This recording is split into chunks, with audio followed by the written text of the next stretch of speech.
what we're seeing, this isn't necessarily an optimal setup.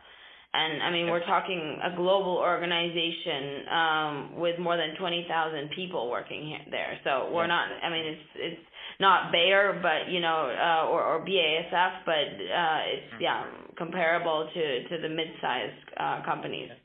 Yeah. And here, I mean, my recommendation is still to go for the end-to-end value chain setup.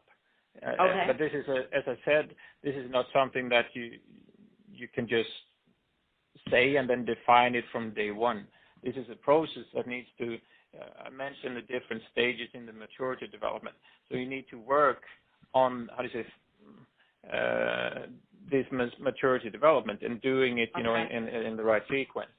And I guess sometimes the question is, why can't we jump from level 1 to level 3?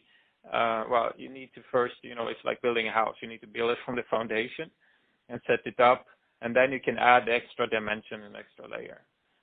But my true conviction is that once you actually start to look at end-to-end and also go for an optimization across the value chain, this is where you get the real synergies and the potential, both on the profitability side, and also to be able to reduce costs. Okay. So it brings value in both areas. So the profitability comes from that you have more reliable services than what you had before. You can also do this kind of cost to serve analysis where you understand what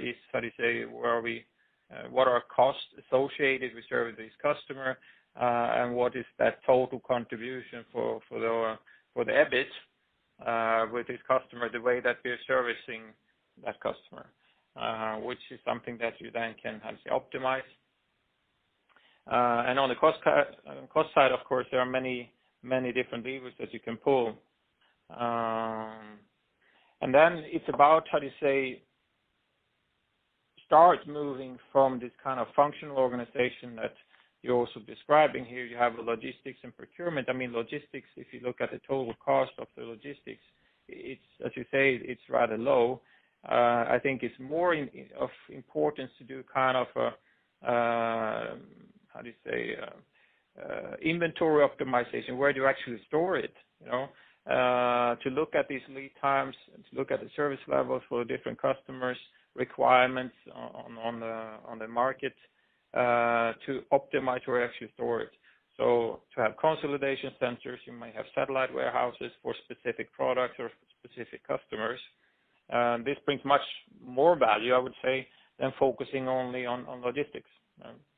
On the procurement side, of course, yes, it's important to look on the pricing and things like that. But if you don't combine it with the production planning side, where you also see, what is the deviations in lead times, for example, if that is very long, you may want to, find different kind of business models with those kind of vendors or for those kind of raw materials, which often the procurement guys are lacking because they are not part of that discussion. They're not part of the ordering logistics services? Sorry?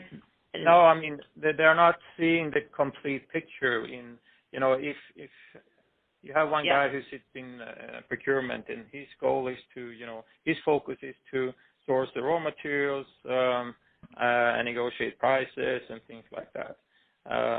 But his focus is maybe price, and he takes a lower, price from another supplier, but the reliability of that supplier is much lower, which generates, bigger, standard deviations in terms of lead times, which means that you need to increase your, buffer inventory to be able to compensate. And then you need to compare, what is